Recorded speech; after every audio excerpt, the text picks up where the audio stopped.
Ready to start your CDL journey?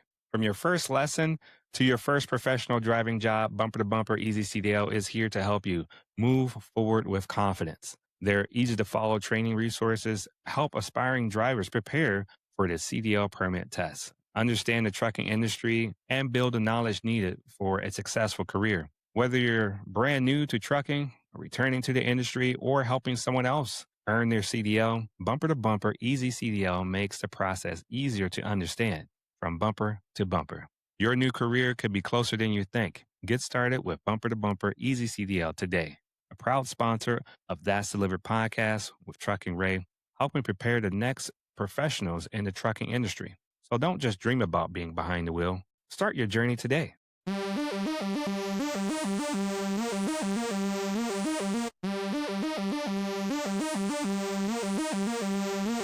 What's going on, everyone? Welcome back to That's Delivered podcast. I'm your host, Trucking Ray, and I don't claim to know it all. I just want to learn about it all. So today we're chasing another question from the road. Every trucking company says they care about drivers. Every trucking company says safety comes first. But what separates the company drivers love working for from the ones they're trying to leave? Today's guest has spent years helping answer that question. We have Jane Jazrawy, the CEO of Carrier Edge and one of the creators of the Best Fleets to Drive For program. Jane, thank you so much for joining us today, and welcome to That's Delivered podcast. Hi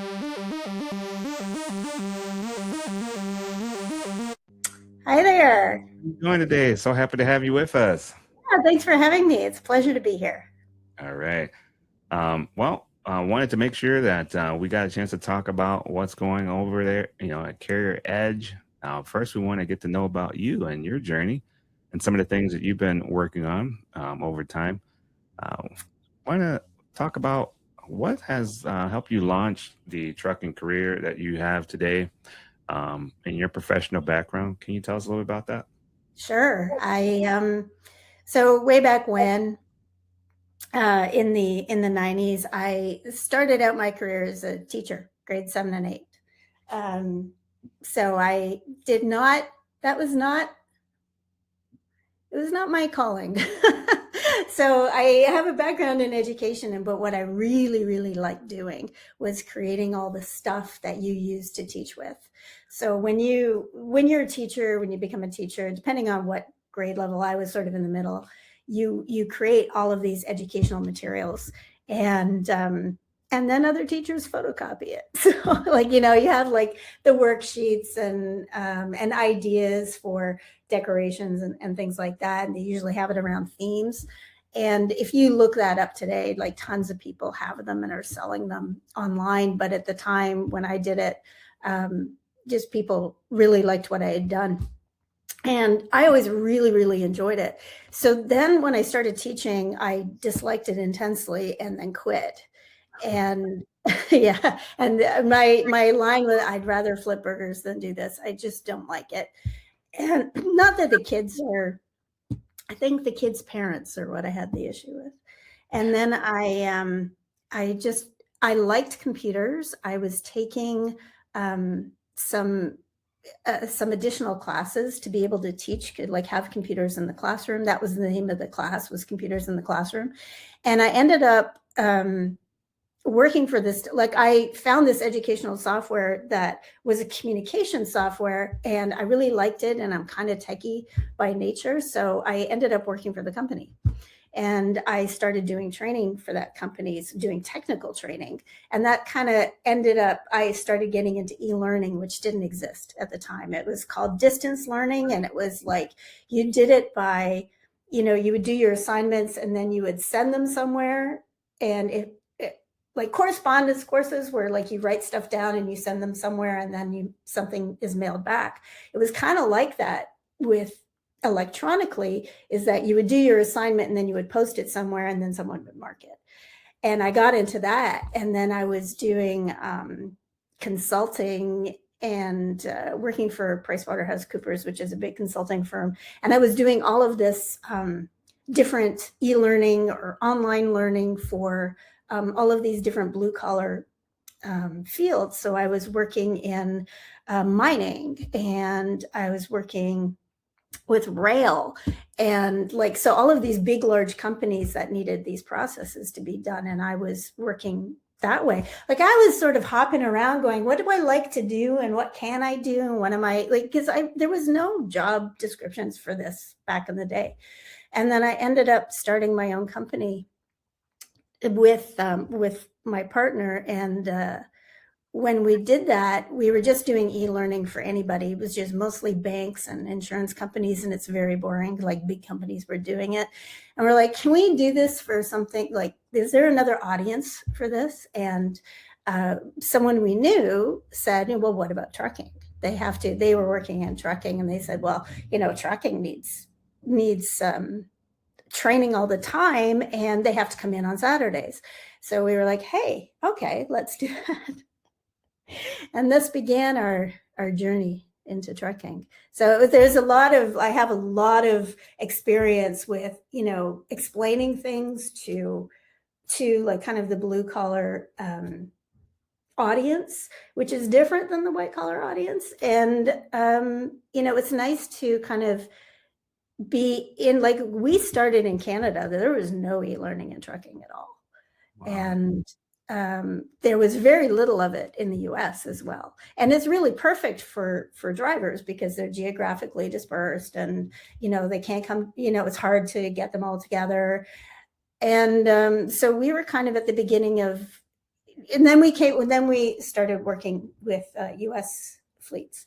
And that, that was kind of when the fleet started as well, because we were really trying to change the conversation about human resources in trucking. So I'm kind of getting ahead of myself, but that's kind of where I came from. I like it. Great background to help teach.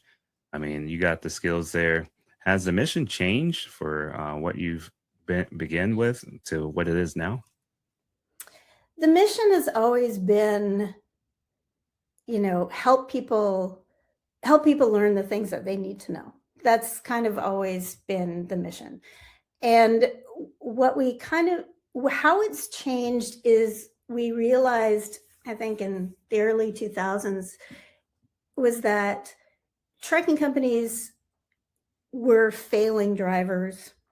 Trucking companies weren't very happy with the quality of drivers that they were getting. Drivers weren't happy with the quality of places that they could work. They thought they were being cheated a lot of the time. They didn't think that people were being honest with them. They were very unhappy as well. And so we thought that we needed to change, and this is part of education as well, and it's part of learning, is you need to change the conversation. If everybody's unhappy, then there's a problem here, and how are you going to solve the problem? And that's where the Best Fleets to Drive For program came about, because it's and it's technically an industry award where, if you kind of get to be on the top 20 fleets to work for, then that's the award. But what it is a way of looking at your company and trying to figure out where the gaps are in terms of, how you're working with drivers, how you're serving drivers, how drivers can actually become more involved in the company. And that's also a learning, it's a learning journey, I guess you could say. And it's part of education as you're going from, point A to point B. And, you're trying to be better in, I have more knowledge. I know how to put these programs in to make people happier. Like, it's a progression. All right. Well, let's focus on the companies. What are they still getting wrong with training that you see possibly the program will improve, or something that they're just possibly ignoring? Okay, the biggest problem, my biggest pet peeve, I have this huge pet peeve, and I think a lot of your listeners probably, or viewers, have this pet peeve, is when companies, safety department basically says, okay, here's your training that you have to do. And they send out, whatever training it is. And it's in a vacuum. That's it. It's like, okay, we're doing every month, you're going to get this video and you're going to watch it, and you're going to, I don't know, sometimes you just watch it, and sometimes you actually do a 3-question test or something like that. And that's training, and that's it. That's all you get. And it's mostly for fleets. What fleets do with this is they check a box and say, okay, we have safety training. If we are ever in court, we can say that the driver was trained and it's all hunky-dory, everything's fine. But the problem is that the driver isn't trained. The driver watched a 5-minute video about a topic that may or may not, they may or may not actually watch. They may just ignore it. They may just press play and then do something else. So that kind of training is not going to be helpful. It's not going to change anybody's behavior. It's not going to improve anything. It's not going to make your drivers like you anymore. It's just not going to do anything. Oh, So one of my, they checked the box. I they mean, check the box. yeah, I mean, so they got it done, and when they come out and let you know, hey, you did that wrong. We did train you.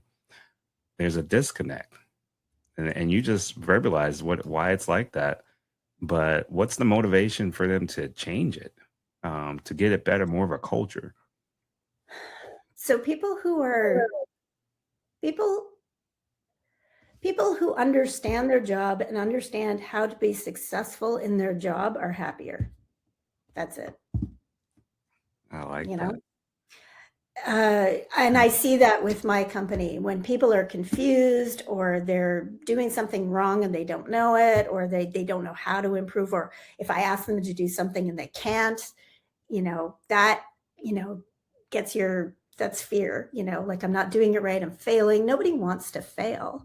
Everybody wants to do a good job.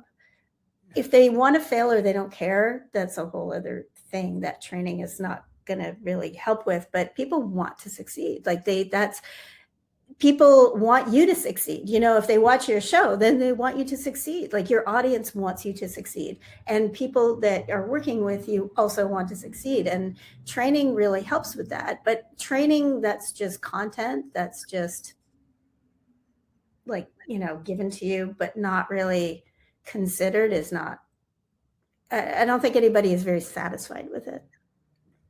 No, they're not.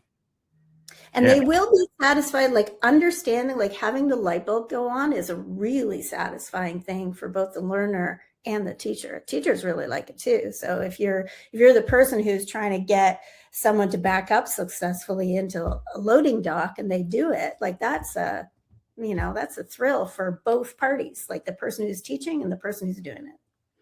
Yeah. I think that's that time spent showing someone that you care about them and that you care about the job being done to the best of their ability. It goes a long ways because it comes across better versus having a checklist. And well, we did that. We covered that. But yet just being there like a friend, helping them out and say, hey, I want you to be successful is a different feel. And I had that experience where my supervisor helped me, and he watched me. He says, one thing I want to see if you can improve on. And it was the way I was lifting something. That really made a big difference. It really helped me, see the value. It really took root. I didn't just go over my head and I'm like, what was that? And I got a chance to ask more follow-up questions than you don't get to do on a video.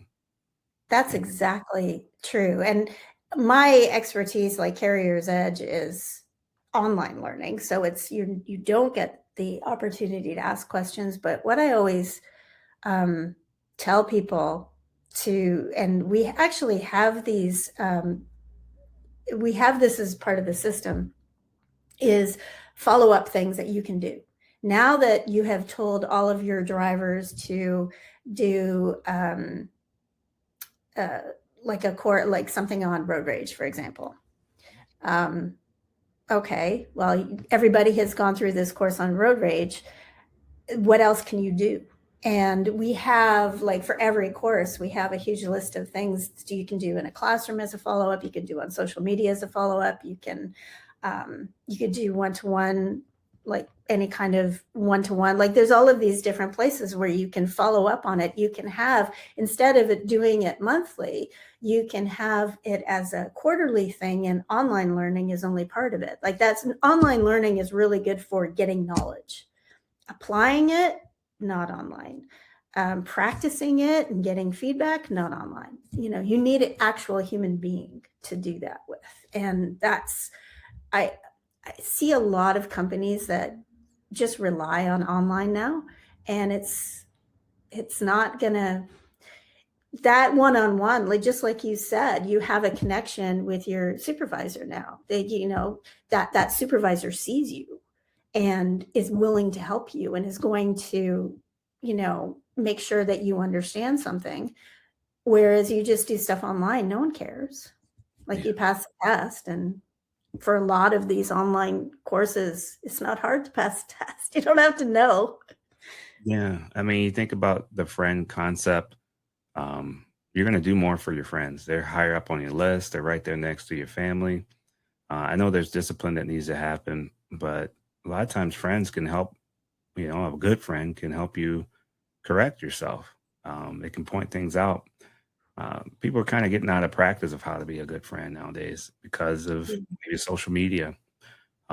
So you still need the tool to be able to keep up to date, but yet don't let this stop with that. It's great to have your pictures posted online. People say, hey, you're doing something, you're spending time with your family. What are you doing for fun? But don't let it stop with just that. And I like that. I think that's what you're highlighting as well. Yeah, it's really easy to kind of distance drivers, like, because drivers aren't in the office. And they're usually far away. And there's a lot of excuses that the people in the office at a trucking company make because I can't have a meeting because everybody's all over the place. We do 48 states, so no one can come into the terminal for a meeting. And it's like, well, really? Really? We have tools now maybe that was true 20 years ago or 25 years ago. That's not true now. And so I see that a lot, where there's a lot of like people kind of convince themselves of things that have to do with drivers. Why drivers can't do something like X. This can't happen because. And the best fleets are not doing that. They're saying, okay, well, we're not doing it this now. How can we make it happen? So that's the big difference. I can't. How can I make it happen? So maybe they need a little help. How would you say they could do that? I mean, you got drivers driving out there. They're trying to get their loads delivered on time. How would they go about getting that done? Where you got some people, there's a little fear to come with it that the questions will never end and the meeting will go on too long. Or I don't know if they did a pre-recorded video of just a few and sent that out. What are your thoughts? The I think one of the simplest ways to do it is, well, there's a couple of things. You can have the meeting on Zoom or in Teams and just have the meeting. That whole thing about questions from drivers is a really easy solution. Get the questions in advance. Tell them what you're going to say that we're going to, and then so you ask the drivers what they want to talk about. And then you decide what you're going to talk about. And then you tell the drivers, this is going to be the agenda. If we didn't get to your question, we'll get to it next time or whatever. Have a solution. Have the meeting on Zoom, or if you don't want to, or I use Zoom. So I know a lot of companies use Teams. So if you're going to do it on Teams, then you can record it and then have it available for viewing. Or if you're going to do it in a room, have a video camera or have your phone as the camera, record it, post it, or do it on Facebook Live.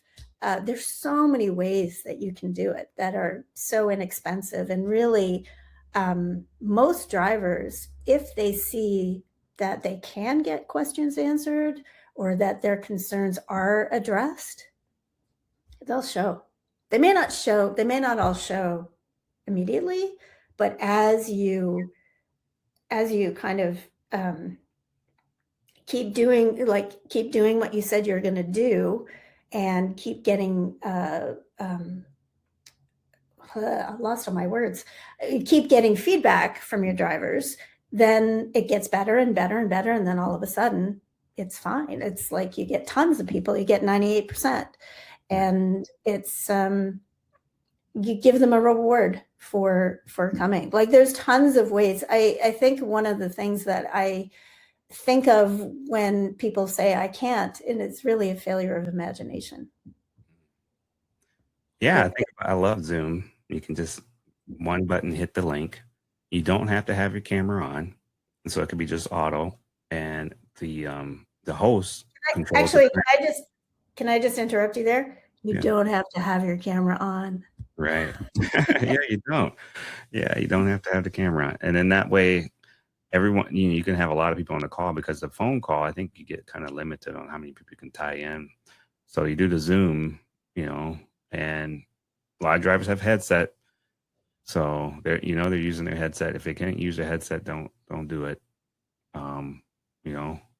Some companies I think have been providing headsets. So I don't know, throw that out there. So they're hands-free, and it's a one button click versus being multiple buttons. And hey, they're out there with their landing gear, or they're cruising down the road. If they can't respond, if they miss something, it's pre-recorded. Not pre-recorded. How do you say it? Recorded to replay. Yeah. So yeah, I think that's a great tool. And we pushed that. We drove that home. What's that? I think we drove that home. I hope that resonates. That it is something that can be done. Yeah, that's nice. Well, on the driver's side, I would say also, if your company gives you a chance to participate in something, then do it. Don't come up with reasons why it's not going to be any good. That's what I find with a lot of people. It's like, yeah, it's not going to do anything anyway. Well, you don't know. You don't know. Did you try? Have you tried? You should probably try. And, there are ways to, well, that's also how you develop leadership skills yourself, is doing the things that you want, that you can, to try and make a difference. And I think that's what leadership is trying to make a difference, as, and to the benefit of your coworkers, your family, your company, society in a whole. Like, it's kind of a habit that you get into, is get up, do good. And if you sit back and say, it's not going to work anyway, I'm not going to bother, then you're not doing good. You're not putting good out into the world, Yeah, even if it's a union shop, maybe the union steward can do that. Get people on a call on a weekly thing and just say, hey, here's some updates, some things to look out for. If the company doesn't want to get involved that way, that's maybe crossing the line for some contract reasons, who knows, or the culture is too hard to change because the company is so huge, and they don't want to do something that corporate says they can't do. But maybe the union shop steward can do it. Advocate for keeping the drivers' unity, keeping everybody on the same page, so that they stay safe out there on the road. And then that steward goes back and talks to the company and gets the information translated. Hey, this is what will work. And then they can advocate for their members, use the money that way. Yeah, absolutely. Yeah. And I think it's important there's different ways of getting feedback, and we do it. And it's important to do different ways. Like you said, have a representative talk to drivers and then go to management or leadership. And that's a really good tool, having separate conversations. So if you're, I know that a lot of driver committees, the drivers who are on the committee or the advisory council go to other drivers, talk to them about whatever is happening, and then report back and get the feedback. And you can do it that way if you have a large company. What's really important is to kind of try and figure out what you want to know and what you're ready to change. Because some of the feedback you're going to get is not going to be, it's going to be like, yeah, we're not doing anything with that. That's not changing, like I'm not changing our benefits program, or I'm not changing, I'm not going to give you a free membership to whatever, because we don't have the funding for it, or we don't have the budget, or whatever the reason is, or I don't, Yeah. There's tons of reasons. There. Yeah, everything can't be yes. Yeah. Yes. You're but right. You do have to say why. Like, you have to say, okay, we knew we got a request for this. I don't think enough people want to use it, so it would just be really expensive. So I'd rather spend the money on something else. So it's important to ask questions, be specific. Like, or you can start with general ones, but you have to then kind of figure out how to be more specific. Asking questions is can be, I think it's a skill. Like, figure out what the questions are asking and figure out if it's the information you actually want. Because if you get the response, like, how you ask a question is really going to shape how people respond. It's an interesting thing. I take surveys all the time and I'm like, yeah, you're not asking me about the service at this restaurant because you know it's crap and you don't want to know. You want me to tell you about how nice the ambiance is or how nice the tables were, but you're not asking about the service. Why aren't you asking about the service? It's important. That's good. Yeah, that's good. What's one investment that pays off more than expected? Or training or the connection that they have with drivers? What's one investment that has paid off for building Carrier's Edge or for companies getting engaged? The investment in finding out what people think is really important. Find out what people think about whatever it is that you're going to do. And we do internal. So the Best Fleets program, asking the questions to the industry, has been really, really influential on how we do business. We do employee surveys twice a year. So we get that feedback from our employees, getting feedback from customers on the course content, on what we should be doing, like what people want to see, that and trying to, provide that, trying to work with people rather than make all the decisions in a vacuum. This is what I want to do, therefore I'm only going to do courses on this. Or this is what, like, for example, we have, our courses tend to be longer because we, in Canada, the courses, like our customers in Canada tend to want to have longer courses. So if, for example, hours of service, we have, like, it's 3 lessons and it takes like an hour. It takes an hour, a little bit over an hour, I think. But in the States, people want things that are shorter, which is fine, and they want to string them together. So we are coming out with a shorter version of our courses. We're taking, like, literally calling them learning bites, and we're taking little bits of information, like 3 points of contact. Everybody's heard of that, but that's something that people want as a separate standalone thing, is just talking about 3 points of contact. However, you're talking about cargo securement, you kind of mention 3 points of contact because you're getting in and out of your vehicle all the time, but not as a standalone. So getting information from other people to shape how you make decisions and move. I think that is, it doesn't sound like it's an investment, but it actually is, because there's a lot of time that you take asking questions, finding people to ask the questions, doing a survey, like, and then taking in the information. That is a lot of time, but it really works well to kind of know where you stand and where, like, how to focus yourself. Yeah, I agree. Not no, as it all on management, but it also could be a safety department that wants to inculcate this training. They get the information ready, like you said, they put the time and the effort in it. Then they make the videos, whether it be from themselves or from you, preferably from you guys, right? And then that way they can they can have a safety program that's comprehensive for what their company is doing. You mentioned flatbed. Well, some companies don't have flatbeds, so you definitely want to be highlighting that. So you want to critique it so that it fits the company. If you were to eliminate one frustration, what would it be from a driver's perspective? That's a question out there, huh? Ooh. Did you actually write that down? This is a new one, I think. What would I eliminate? I don't know if I would eliminate anything. Okay, this is what I would eliminate, is downloading. Downloading the issue, making it the driver's problem. That's what I would eliminate. is there's a way that fleets tend to not solve the problem at a management level or at an operational level, and it ends up being the driver's problem all the time. So the driver has to, so say that, you know, a particular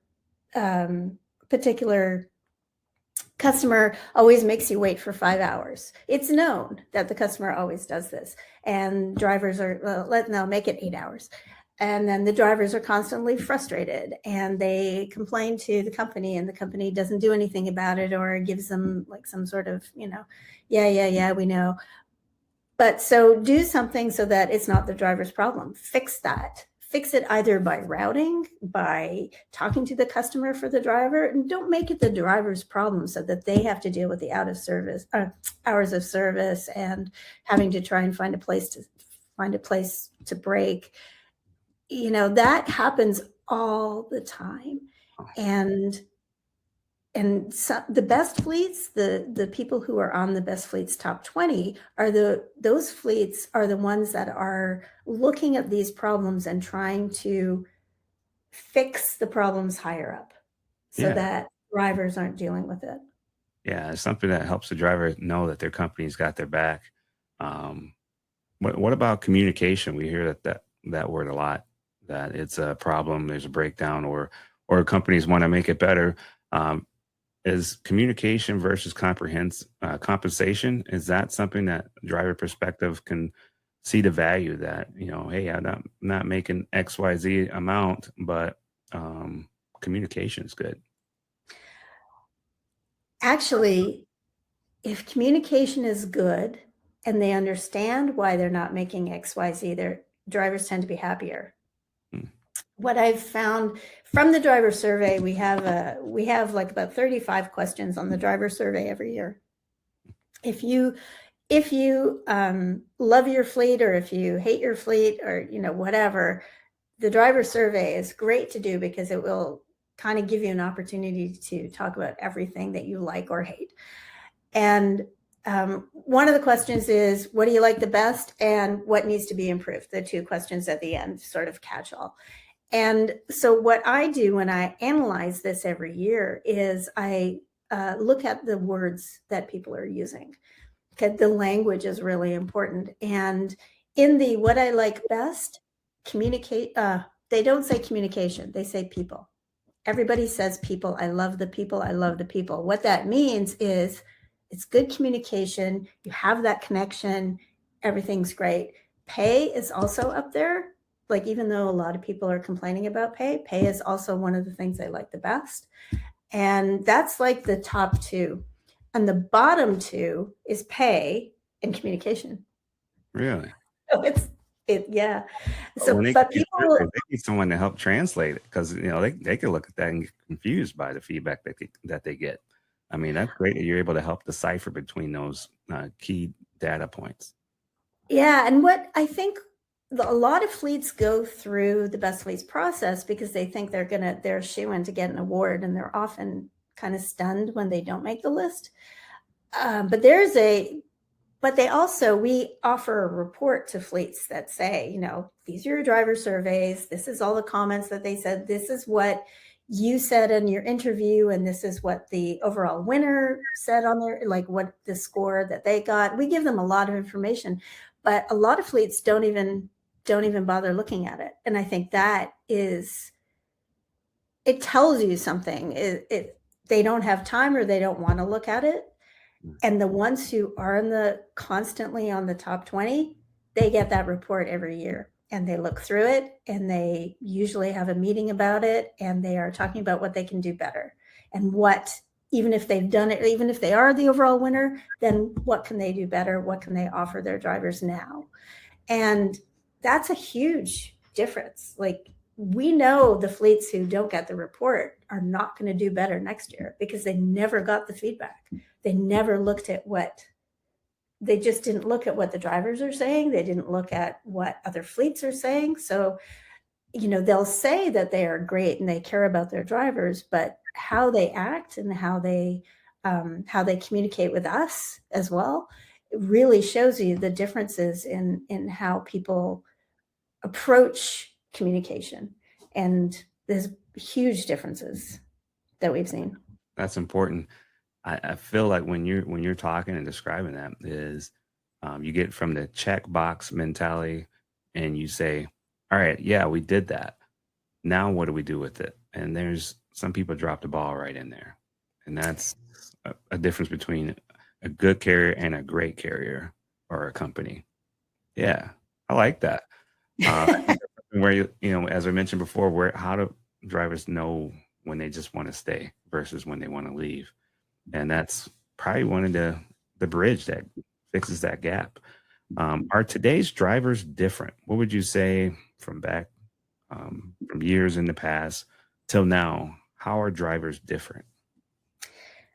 They're not that much different than they were. I think what's happened in the industry is that a lot of newer, and this had to happen, like a lot of newer blood has come into the industry. And I think it's really most evident in the tech savvy. That's what people tend to say. But technology is kind of in the truck now. Like for a long time, it wasn't. For a good 10 years of the Best Fleets program, there were people who were saying, you have to be, we don't like technology, and, you can't win Best Fleets if you don't use technology. And we're like, no, that's not true. Like, you don't have to have technology, but technology does help certain things, like ELDs before the mandate. They were really helpful for a lot of fleets. And, it was funny because we would always hear, yeah, we put it in, and then, a whole bunch of our drivers left, and then they came back. And that so many times, or all the drivers left, then they all came back. Because they had no ELD and realized, oh, it's better. And so we knew when the ELD mandate came out, it was going to be, there was going to be a lot of turmoil, but that everybody would be fine, and everybody is for the most part fine. So sorry, go ahead. No, I was like, wow, that I didn't know that happened. That turnover can come right back, huh? Yeah, I always think it's funny that drivers are going to be like, well, if you implement this, I'm out of here. And they do. And then they come back, so much so that we started asking carriers, okay, so we asked them about turnover, and we say, okay, so how many of them have come back? And there's so many people that will just turn around and come back, that some products actually have like automated communication with drivers who have left a company, so that like advertising to them, for them to come back, and that they'll offer a bonus, or they'll offer something. Or in some cases, if a driver leaves and comes back in a certain amount of time, they will still keep the benefits and whatever they had when they left. So it's a huge thing. Yeah. And we didn't know anything about until we started asking. And then we were like, oh, I see. And now what we find, because I find that it's not drivers so much that are changing, it's the fleets. Because now the fleets are saying, if you leave, good luck. I'm not going to ask you back. Like, if you want to leave, fair enough. But I'm not going to advertise to you anymore. Like, you're leaving. I am explaining to you what you've got here. And if you don't believe me, then okay. So that is new. That is very new. Wow. Yeah, I don't know what to say about that one. They need drivers. So yeah, I mean, get to a point where I guess there's enough drivers to pull from. Well, the good fleets are saying, they have lower turnover, and they know that a certain number of drivers are going to leave anyway. And because drivers have been trained, like, it's a reality. You can jump from fleet to fleet and you're still fine. It's not going to hurt you. I mean, it may hurt you in terms of your income, but a lot of fleets are using bonuses to help bridge that. So they've been trained to basically believe that it doesn't matter. I can always come back. I can always do this. And it's not an issue. So turnover for fleets for a long time didn't matter at all. And so now that turnover is more of an issue, the fleets who are working on making their drivers happy and creating a career path for them helps them stay. So if you do want to leave, okay, you can leave, but I am confident, I don't want this, going in circles. I don't want to be stealing people from the carrier down the street and then have them steal that person back from me. Like that was happening for a long time. And if you can structure your fleet so that your people don't leave, then and that people want to go and work there, then you're doing better. So it seems like both parties understand the value. A good company knows their value, and a good driver knows their value. So why not stick together and get the work done? I mean, that's a lot said there. So how did the program get started for best fleets to drive for? When you speak on that one. It's in its, I believe, 19th year. It'll be this year. I think we started, the first one was in 2000, and we presented the award first in 2008. So it's been going on for a while. It started because at the time I was, I wrote a lot of when we started the company, I wrote a lot of the courses. So a lot of the course material is mine, or it started from what I did. And when you write for a long time, you have to have a break. So I would, I was reading magazines. I was reading this Fortune magazine because, I was uppity. And they were talking about the best companies, the best employers. And I looked through it and I couldn't find any trucking companies. And I'm in the middle of trucking and I'm doing all this research. And I'm like, okay, why aren't trucking companies in the best companies? And then I looked, there's a Canadian version in a magazine called Maclean's, and no trucking companies. I went back a few years and I found why they used to be called Yellow, but it was YRC, or now defunct. And they were on one list, I think they were on Fortune's list, in 2000 or something. So I was there. I was like, okay, if you want people to come and work for you, then why don't you tell them why? Because this is what all of the companies in Fortune did. It was like Google and the ones you think. Yeah. And at the time, all of these tech companies were building free cafeterias and doing all the crazy tech stuff at the time. But I thought it was really interesting that nobody was talking about why trucking is a good place to work. Why is this a good job? And so I started talking to my partner about it. And, there should be something for trucking. This is what I said, is that there should be something like this for trucking. And then I went back and did the courses. I just forgot about it, basically. And he decided to go and try and create one. So he went to a couple of magazines in Ontario, based in Canada, because we were still not in the States at the time. And nobody wanted to touch it because they thought that if their magazine sponsored or partnered with us to do it, then anyone who wasn't on the list would stop advertising. They thought they were going to lose advertisers. So I was like, okay, what do we do now? Because we're this little tiny outfit. We're just, I think there was 5 people working for the company or something like that. And so Mark had a contact who introduced us to the Truckload Carriers Association, and TCA wanted to do it. So we connected with an HR expert, and she consulted with us to do the original questionnaire and survey. And then we basically, with TCA, we implemented it. And I think we had, a fair number of people the first year, but the second year, then it was the big downturn.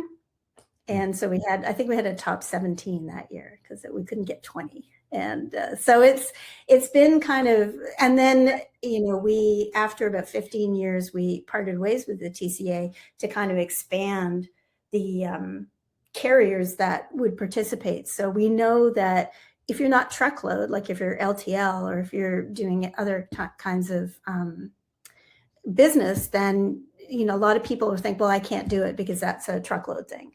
And this now we're kind of expanding into, all the other parts of the industry, because it doesn't really matter if you're 10 trucks, 5,000 trucks, 10,000 trucks. If it doesn't matter if you're an owner operator, it doesn't matter if you're, what you're hauling. Creating a good workplace there's fundamentals to it. It doesn't really even matter the industry. It's just a matter of how you communicate and how you interact with people and how you make them feel and the type of leadership that you want to kind of have to bring everybody along with you.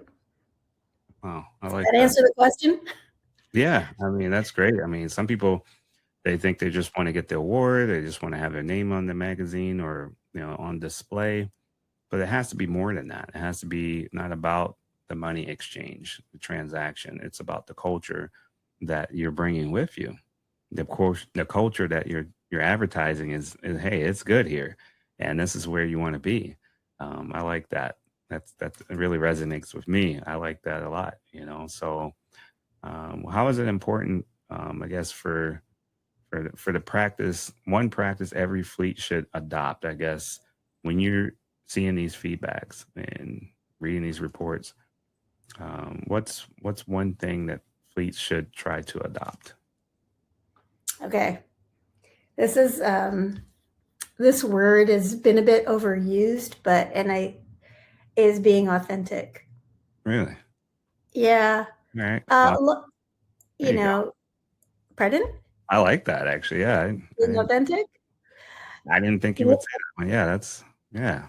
So how do they do that? It's harder than you think because I think everybody, and I see it a lot where companies come in and want to give me their marketing speak. So they kind of they don't actually say anything. And it's easy to not say anything when you're not being yourself. Like when you are saying, oh, we treat drivers like family, we have an open door policy, safety first. That does not tell me anything about if a driver has a problem and they come to you, what happens? That's what I want to know. And a lot of times drivers don't want to go and talk to anybody because they don't think they're going to be heard. Or they don't feel like, even though there's an open door policy, nobody wants to go through that open door because it's scary and it often doesn't end well. So, and I find that a lot of fleets know that they're not great, but they want to do better, or they're trying to pretend they are great or that they are great for drivers and all their drivers are super happy and that they can somehow, tell me things that are going to convince me. And I can see when people are being inauthentic. It's really obvious to me. And I think it's obvious to most drivers as well. It's like, yeah, okay, you may kind of get sold on a company and then you go and sit in orientation for 10 minutes and you're like, I'm out of here. Like, no. So if you're authentic, if you are who you are, like working for Carrier's Edge is not for everybody. Working for trucking company X or Y or Z is not going to be for everybody. And okay, that's fine. This is the kind of company I run. This is the kind of people that succeed here. This is what I'm going to expect you to do. And I did actually tell someone the other day who was afraid that she was kind of trying not to talk because she didn't want to appear weird. She was a newer employee and she wanted to have that best foot forward and that kind of thing. And she's like, I'm too weird. I don't want to say anything weird. I'm like that. And I'm like, do you think you're the weirdest person here? You're like, really? Be as weird as you want. Yeah, I don't care. That's my thing. Yeah. So be authentic, be yourself. And you may not succeed in one company being yourself, but there's a company, there's a person, like a partner, there's an environment for you that is going to fit your needs. You just need to look for it. And if you don't know who you are, then you can't find it, Mm, because you need to first know who you are. Like, wow. I know I'm weird, so that's okay. I'm Yeah. going to allow other people to be weird with me. And, and two, people get caught up on a lot of the headlines that they want to label groups of people or politicians. And it's like, well, I can't use that word because that associates me with that group. And I feel like we got to get away from that because it's just a word. Labels It are just describes how you're feeling, and it helps people understand, hey, I have struggles too. I'm a human, and I'm trying to get through this thing called life like you are too. And some people are smoother than others. I get it. Some people are more polished, but then there's some people that aren't. That doesn't mean that they can't contribute. So I like what you just said. I think that authentic person should come through. Does that mean that marketing is on its way out? no, no, no, no. Marketing has got its place. I mean, we do lots of marketing. Um, it's when marketing has a place, but it's not, if you are trying to, this is a good question.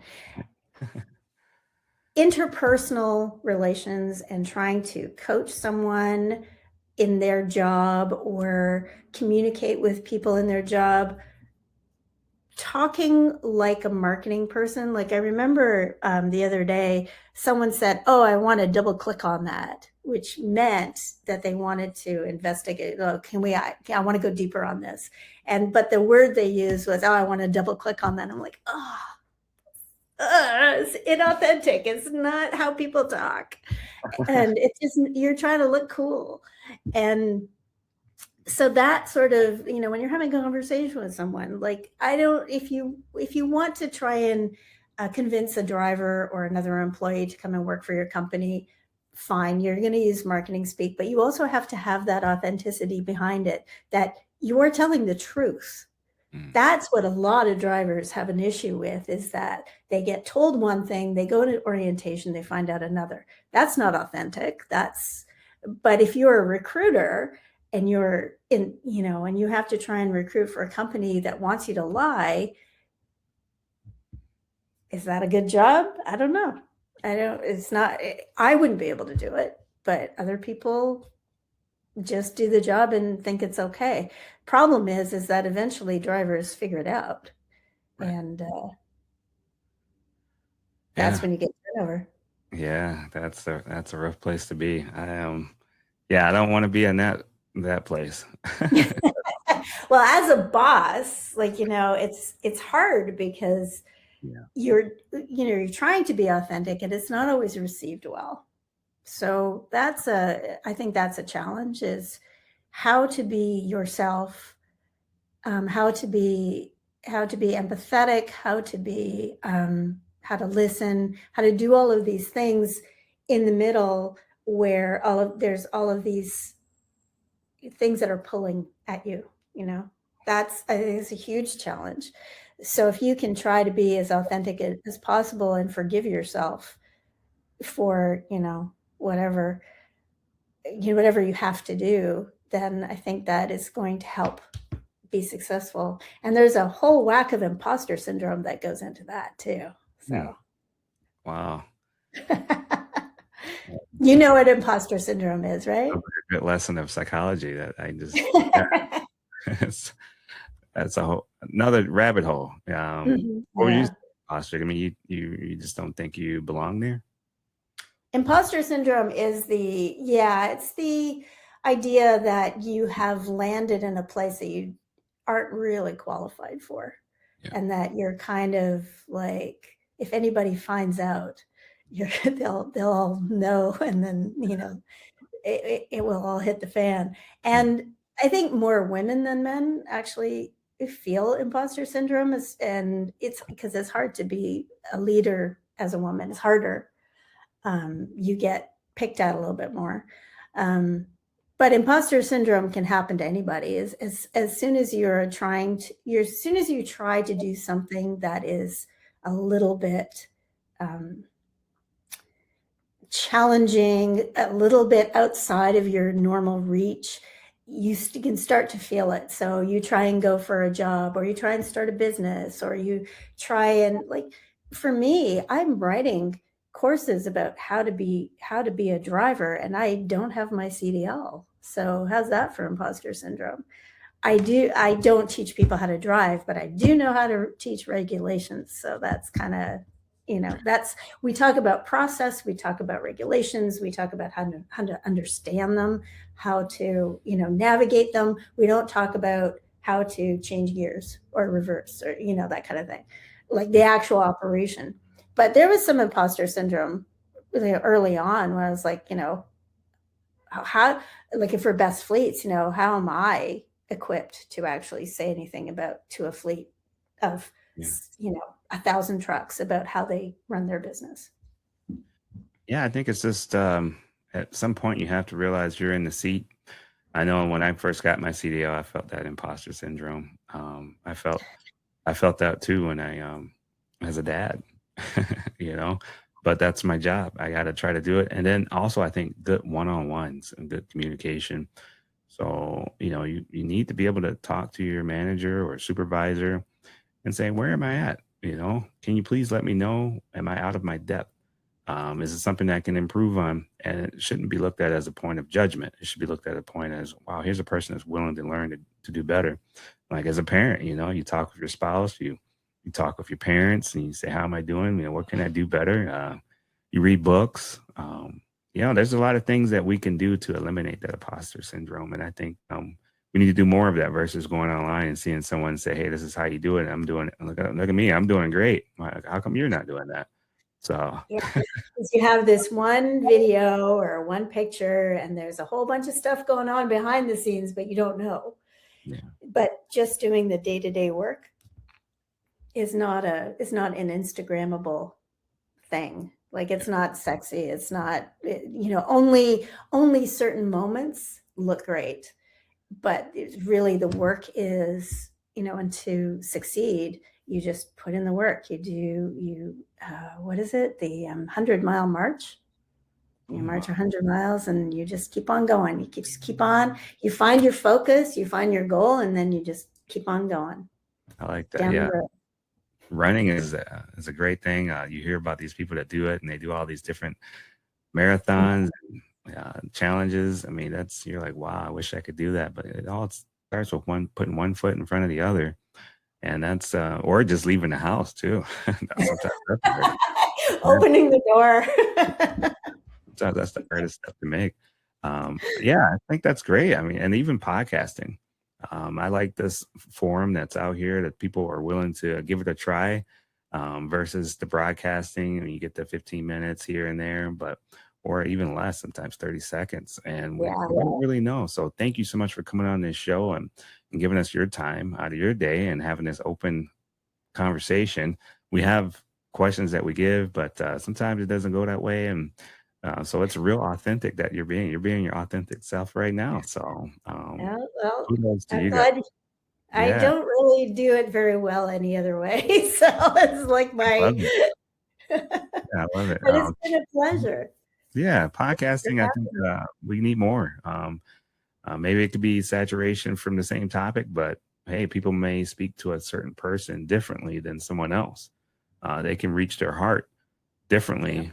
Um, who knows? You don't know if you have that particular person. I like to gravitate to the individual that's trying to learn something and the trucking industry and grow, whether they're new or been here for a while. So I tend to gravitate that way. So I really appreciate you guys doing those surveys, helping companies elevate themselves to be better. So what does the future look like for training 5 to 10 years from now? Is the question I'll put out there.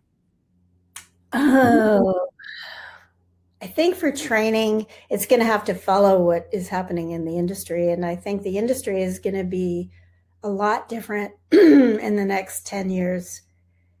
I think because of automation, autonomous vehicles. I don't know how much autonomous vehicles are going to actually succeed in where there's actual weather. That seems to be, they don't, autonomous vehicles do really well in the desert. They don't do really well in mountains or, in where there's snow and stuff like that. So I think it's going to follow the technology. Electric vehicles have changed, some of the content that we do. I think as people I think there's going to be a movement back from the Instagram and TikTok type of thing. I think that there's going to be a movement back to long form. I think people are going to start to realize that they're losing a little bit too much with, bang, bang, bang. Jolts per minute is what they used to call it in the 70s, where we were saying that kids were watching too much TV and it was jolts per minute. People need to get too many jolts per minute. And that whole back off and kind of go back to basics is probably going to come back in some form in the future. But technology, I think, as technology tools allow drivers to be more connected, I think that's how training will go as well. Which is I don't think this is a good answer, but so I'm a bit fuzzy on it, but that's what I think. I think that's great. I think these, what do they call them, iPod Nanos, what used to be out for music, they're making yeah, really? yeah. A lot of kids don't want an all-in-one device. They want to have separate devices. You can go on eBay, and I guess the value has been going up because of the demand. You have one? Yeah. I had it like in this box because I have this box of like it's old tech. And this was is this a Nano? I think it is. And it actually works. If I plugged it in, it actually does work. But yeah, this is, when you can 1,000 songs in your pocket. They say that's so much better because there's no distractions. Something's not pulling from your attention. You're not getting advertisement like coming at you for 10 minutes after you listen to your favorite song, or who knows what, advertisers try to get to the young ones in the algorithm. They want to get away from that. And I think flip phones are coming back or something like that too. There's a group of people that want just one thing. Stop bombarding me with so many things on my phone. And I think when I go on my phone and I see all those apps, and I'm like, well, why did I come on my phone? What was I looking for? And you get that fog. Man, I hate that. Yeah, you've just lost track of everything because you're distracted by some notification. I know that my kids are like that too, that they want their music on, like that's why vinyl's coming back. Mm-hmm. And I have one kid who collects old games. So Nintendo, Sega, and goes and gets the controllers too. So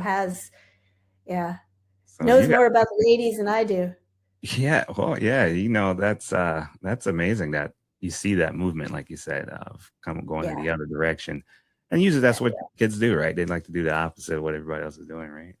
Yeah, my kid thinks that he's going off and finding all these new things, but then tells me, and I'm like, oh yeah, I remember when that came out. Wow. Oh yeah, I know that. iPod in your right next to you with an arm's reach. That's amazing. My 1,000 songs in my pocket. Wondering if you can put have an old. Sorry. Can you put new songs on there? I'm pretty sure I can. I don't know how this is not even mine, it's my husband's, but I don't know how he put new songs. However, like there's it's a USB. So yeah, so I bet you just connect it to the iTunes app and go from there. And or you get Napster and you get all your your illegal songs. And we also have an old iMac, or not an we have an old iMac, one of the bubble ones. No we way. Also have, it was green. It was and we also have a little mini Mac. Wow, good job. Yeah, this is how old I am. No, you're probably we're not gonna say that. We're gonna say yeah. How about But yeah, rapid fire questions? Is it, we'll throw at you here to get to know you a little okay, better. Tea or coffee? Which one do you prefer? coffee, coffee. All right. I will Morning have tea, person? but Yeah? oh The yeah. tea just doesn't do it for you, right? It's okay. It's when I can't have coffee, I'll have tea. Okay. It's the second place finisher, and I like herbal tea as well. So, I've been getting but into the matcha lately. Uh, no, I'm not. I'm yeah, it's not tough doing after that. a while, but Not yeah. doing that. I'm old school. Give me coffee.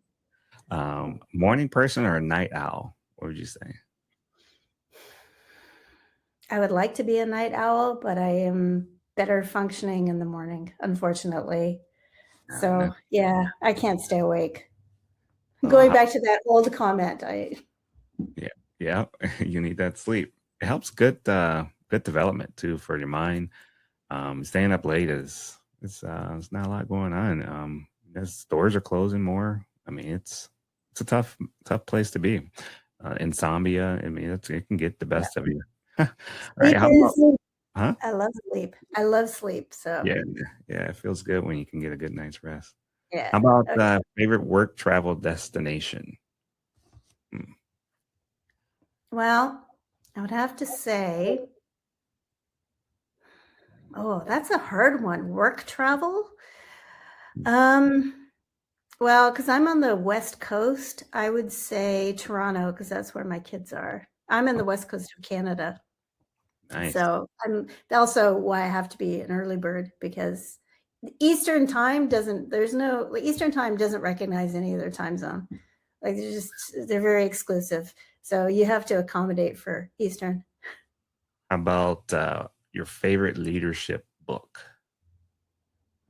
What's one that you would highlight? Oh my Oh. gosh, that is a hard one. You like leadership books? I don't. Oh, yeah. I am trying to think of a leadership book that I've even read because I tend to read fiction. Oh, And you know what? Actually, this is kind of leadership, and I think this is not directly, like not a someone who's telling me how to be a better leader.